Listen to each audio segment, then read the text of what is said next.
ನಿಮಗಿದು ಗೊತ್ತೇ? ದೇಹದ ಉಷ್ಣತೆ, ಕೂದಲು ಉದುರುವಿಕೆ, ಮೊಡವೆ ಮತ್ತು ಅಸಿಡಿಟಿಯನ್ನು ನೈಸರ್ಗಿಕವಾಗಿ ಹೇಗೆ ಕಡಿಮೆ ಮಾಡುವುದು? ನನ್ನ ದೇಹವು ಆಗಾಗ್ಗೆ ಅತಿಯಾದ ಶಾಖ ಹೊಮ್ಮಿಸುತ್ತದೆ ಏಕೆ?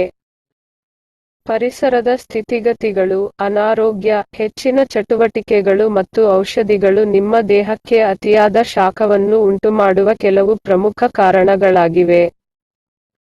ಕೂದಲು ಉದುರುವುದು, ಮೊಡವೆ ಬೆಳೆಯುವುದು ಮತ್ತು ಅಸಿಡಿಟಿಯಂತಹ ಸಮಸ್ಯೆಗಳು ಅತಿಯಾದ ದೇಹದ ಉಷ್ಣತೆಯಿಂದ ಉಂಟಾಗುತ್ತವೆ. ಅತ್ಯುತ್ತಮ ದೇಹದ ಸರಾಸರಿ ಉಷ್ಣತೆ 98.6 ಎಫ್. ನನ್ನ ದೇಹವು ಅತಿಯಾದ ಉಷ್ಣತೆ ಹೊಂದಿದೆ ಎಂದು ಹೇಗೆ ತಿಳಿಯುವುದು? ನಿಮ್ಮ ದೇಹವು ಅತಿಯಾದ ಶಾಖವನ್ನು ಹೊಂದಿದ್ದರೆ, ನೀವು ಈ ಸಮಸ್ಯೆಗಳನ್ನು ಎದುರಿಸಬೇಕಾಗುತ್ತದೆ. ಮೊಡವೆ, ಬೂದು ಕೂದಲು, ಕೂದಲು ಉದುರುವಿಕೆ, ಅಸಿಡಿಟಿ, ಅತಿಸಾರ, ರಕ್ತಸ್ರಾವ, ತಲೆನೋವು, ದದ್ದುಗಳು. ಹೈಡ್ರೋಥೆರಪಿ ದೇಹವನ್ನು ಬೇಗನೆ ತಂಪಾಗಿಸಲು ಇರುವ ಉತ್ತಮ ಚಿಕಿತ್ಸಾ ಮಾರ್ಗವಿದು. ಅರ್ಧ ಬಕೆಟ್ ನೀರು ತೆಗೆದುಕೊಳ್ಳಿ. ತಣ್ಣಗಾಗಲು 6 ರಿಂದ 7 ಐಸ್ ಟ್ಯೂಬ್ಗಳನ್ನು ಹಾಕಿ. ಇದಕ್ಕೆ ಕೆಲವು ಹನಿ ರೋಸ್ ವಾಟರ್ ಸೇರಿಸಿ. ಈಗ ನಿಮ್ಮ ಪಾದಗಳನ್ನು 10 ರಿಂದ 15 ನಿಮಿಷಗಳ ಕಾಲ ಅದರಲ್ಲಿ ಅದ್ದಿ. ತಂಪಾದ ಕಾಲು ಸ್ನಾನವು ರಕ್ತದ ಹರಿವನ್ನು ಉತ್ತೇಜಿಸುತ್ತದೆ ಮತ್ತು ರಕ್ತನಾಳಗಳನ್ನು ಸಂಕುಚಿತಗೊಳಿಸುತ್ತದೆ. ರಕ್ತದಿಂದ ವಿಷವನ್ನು ತೆಗೆದುಹಾಕುತ್ತದೆ. ರಾತ್ರಿ ಮಲಗುವ ಮುನ್ನ ಇದನ್ನು ಮಾಡಿರಿ.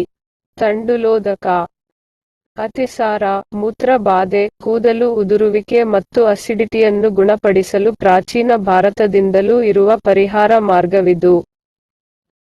10 ಗ್ರಾಂ ಅಕ್ಕಿ ತೆಗೆದುಕೊಂಡು ಅದನ್ನು ಒರಟಾಗಿ ಪೌಂಡ್ ಮಾಡಿ. ಸಣ್ಣ ಮಣ್ಣಿನ ಪಾತ್ರೆಯಲ್ಲಿ ಅಕ್ಕಿಯನ್ನು ಹಾಕಿ. ಈಗ 60 ಮಿಲಿ ನೀರು ಸೇರಿಸಿ. 2 ರಿಂದ 6 ಗಂಟೆಗಳ ಕಾಲ ಅದನ್ನು ಮುಚ್ಚಿ. ನಂತರ ಅಕ್ಕಿಯನ್ನು ಫಿಲ್ಟರ್ ಮಾಡಿ. ಅಕ್ಕಿ ನೀರನ್ನು ಕುಡಿಯಿರಿ. ಐಸ್ ಸೇರಿಸಬೇಡಿ. ಊಟಕ್ಕೆ 30 ನಿಮಿಷಗಳ ಮೊದಲು ಖಾಲಿ ಹೊಟ್ಟೆಯಲ್ಲಿ ಅದನ್ನು ಸೇವಿಸಿ. ಶ್ರೀಗಂಧದ ಲೇಪನ ದೇಹ, ಮನಸ್ಸು, ನರಮಂಡಲವನ್ನು ಪ್ರಶಾಂತವಾಗಿರಿಸಲು ಮತ್ತು ಯಾವುದೇ ಚರ್ಮದ ಸಮಸ್ಯೆಗಳನ್ನು ಗುಣಪಡಿಸಲು 1000 ವರ್ಷಗಳಷ್ಟು ಹಿಂದಿನಿಂದಲೂ ಭಾರತದಲ್ಲಿ ಅನುಸರಿಸುತ್ತಿರುವ ಪದ್ಧತಿ ಇದು.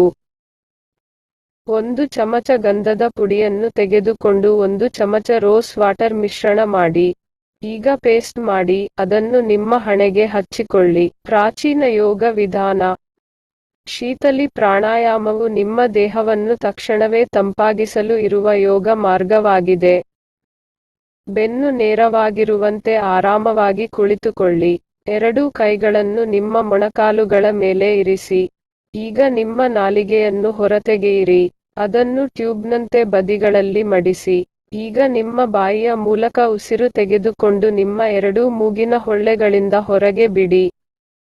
ಆಹಾರವೇ ಔಷಧ.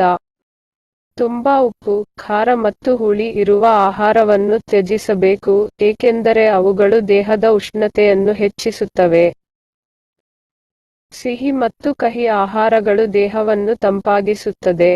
ನೀರಿನಾಂಶ ಹೆಚ್ಚಿರುವ ಕಲ್ಲಂಗಡಿ, ಸೌತೆಕಾಯಿ, ಸೋರೆಕಾಯಿ ಮತ್ತು ಕುಂಬಳಕಾಯಿ ತರದ ಆಹಾರ ಪದಾರ್ಥಗಳನ್ನು ಸೇವಿಸಿ. ಎಳನೀರನ್ನು ಹೆಚ್ಚು ಶಿಫಾರಸು ಮಾಡಲಾಗುತ್ತದೆ.